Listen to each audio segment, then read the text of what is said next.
Hey guys, in this video I'm going to be answering some questions that you've been asking me on Facebook.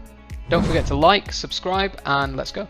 Question 1. This is from Joel D. This is like a 72-part question or something like that, but let's take a look. A. How did you get from the UK to Peru? Well, to cut a long story short, I'm married to a Peruvian woman. I've been here for 4 years, teaching English the whole time. B. How long have you been teaching ESL before you started to write lessons? I taught ESL for about 2 years before I became a curriculum designer, material creator at iTutor Group. C. How many companies did you work at before iTutor Group? I worked for 2 or 3 companies before working for iTutor Group, but they were brick and mortar kind of language institutes, not online companies. One of them, the most recent one, was International House Lima. Okay, D. Have you ever gotten bad ratings? Yes, I have, yeah. I get bad ratings every month at iTutor Group. It doesn't affect my overall rating much, but we can't be the perfect teacher for every student. But we can strive to be the best for the majority of students. E. Has there ever been a time where you weren't as good as now? Of course, I wasn't as good yesterday as I am at teaching online than I am today. I believe we do get better after every single class. That brings us on nicely to question 2. This is from Suzanne B. How did you get from Sheffield to where you are now, and via where? Are you asking about the physical journey? I think you are. Well, I took a train to central London, stayed in Easy Hotel, a cheap, convenient hotel, took a shuttle bus to Heathrow, hopped on a plane, and it took me to Lima via Paris and Atlanta in the USA. I absolutely love long-haul flights. I don't know if that's what you were asking for, but there you go. So question 3, this one's from Suzanne B. This is another 2-part question. So A, how do you make sure that your schedule is balanced? The most important thing I think is to try and not work too much.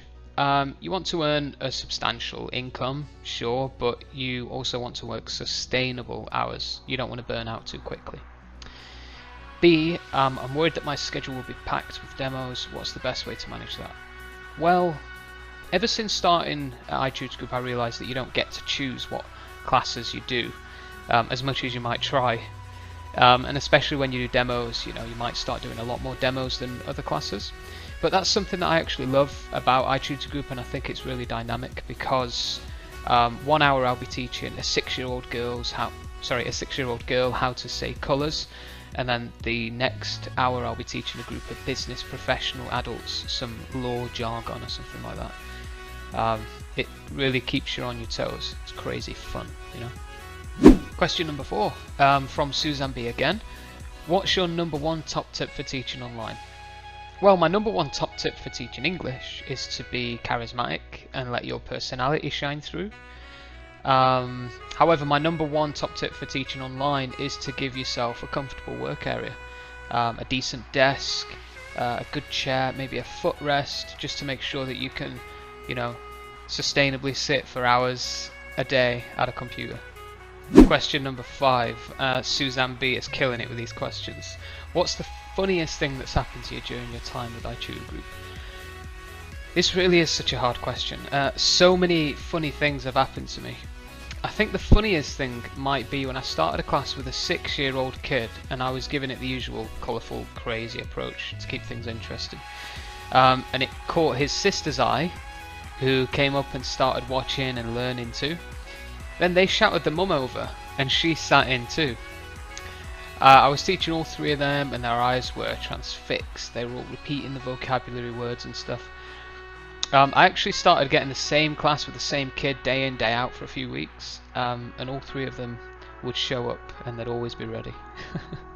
Question 6 from Michelle B. How long did it take you to relax at online teaching and take every type, level, number of students in class, etc. in stride when sometimes they're not finalised at the last minute?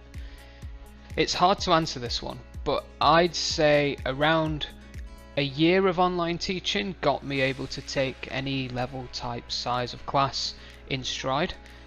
I also do a lot of standby classes, so I get called in, immediately jump into a random class without ever having been able to prepare.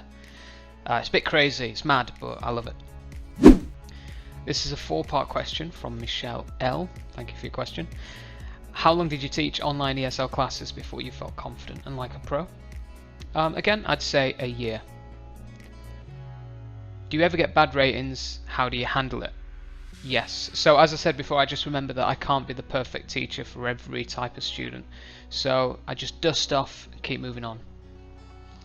And what's your dream job? I think I'd actually love to be a videographer, filming short promo films for businesses or events. I've only started getting into making my own videos this year, and I've actually really taken to it. I'm doing it right now. Question 8 is from Constance C.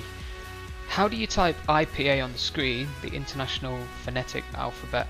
How can I learn it and learn to type fast like that? Okay, this is a question that a lot of people have been asking me about recently. So up until very recently, I used to just type it out, kind of as I heard it in my head. I'd split the word into syllables, put an apostrophe before the stressed syllable, as well as capitalize it and separate the syllables with hyphens. So here is an example. Interesting. Now I use this website. You can see it on your screen. Also in the description. I use this website whilst in class, as I've been asking students if they're familiar with the actual IPA phonetic symbols. And the majority of them are. So I've just been using that. So if I just type interesting here, British show transcription, and there it is. So I can just copy and paste this part if I want. Interesting. As for typing, I've always been pretty fast at typing from my early gaming years, but I actually retrained myself recently in touch typing to give my fingers less stress and my hands a bit less strain, and to be a bit more efficient with my keystrokes. So I use this free website. You can see it on the screen. Also, I'll leave it in the description. This is what the Typing Club website thing looks like. I'll just give it a Raz. Let's see. So it shows you here. There we go.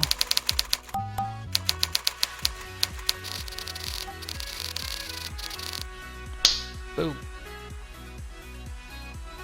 Question number 9 from Joel D. Short and sweet. Demos, what should I take? Did them a long time ago, before the sign-up bonus actually existed. I kind of liked them, but they eventually took their toll on me, and I noticed I wouldn't get many regular classes anymore, just demos, so I opted out. I'd do them again though, especially with that juicy sign-up bonus. Question 10 from Alicia G. Alicia, sorry. How has iTutor Group changed in the years you've worked here? And how have you changed through the years because of your iTutor experiences? Fantastic question.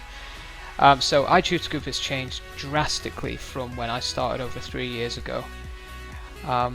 It's not just now this mysterious platform where I just log in and teach anymore. It's not like that now. There's actual communication between departments, more community-driven projects and interaction as well. I used to be scared to try and connect with other teachers on Facebook or something like that because I thought it'd be a conflict of interest, but now they actually encourage it. In terms of how the job has changed me, I've definitely developed professionally and become more confident in just talking to people in general and interacting with kids as well. I think it's actually given me insanely good life skills when it comes to communication and social interaction. Question number 11, this is from Imara M.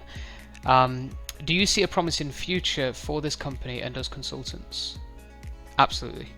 iTutor Group definitely has its competition out there, and it's not weak, but having seen the officers, met the workers, met the CEO and become more involved in the company myself, I know that iTutor Group isn't going anywhere anytime soon. Well, the only way it's going is up. For a company that's over 20 years old and one that's a pioneer in its sector, it's pretty safe to say that it's a giant that'll live forever. In terms of us consultants, I think things can only get better. Communication's improving.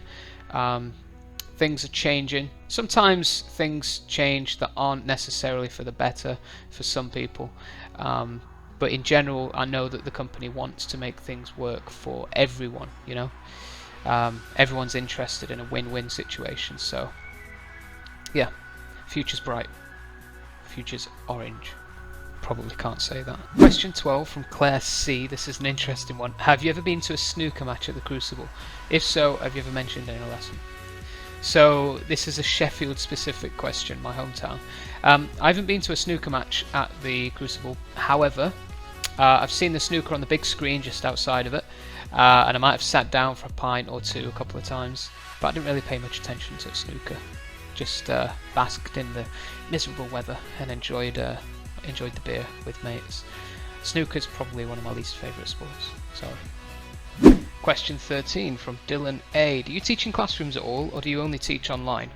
So I used to teach for private language institutes, which meant travelling to clients' offices, lawyers, receptionists and stuff in Peru. And where does the future lie, online or in the classroom? I think it definitely lies online and not in the classroom. There's a quote from Dr. Eric Young, the CEO of iTutor Group, and I'm not getting this word for word, but he said something along the lines of, artificial intelligence won't replace the teacher, but a teacher using artificial intelligence as a teacher aid. Artificial intelligence won't replace the teacher, but a teacher using artificial intelligence as a teaching aid will replace the teacher that isn't. You kind of know that, something like that.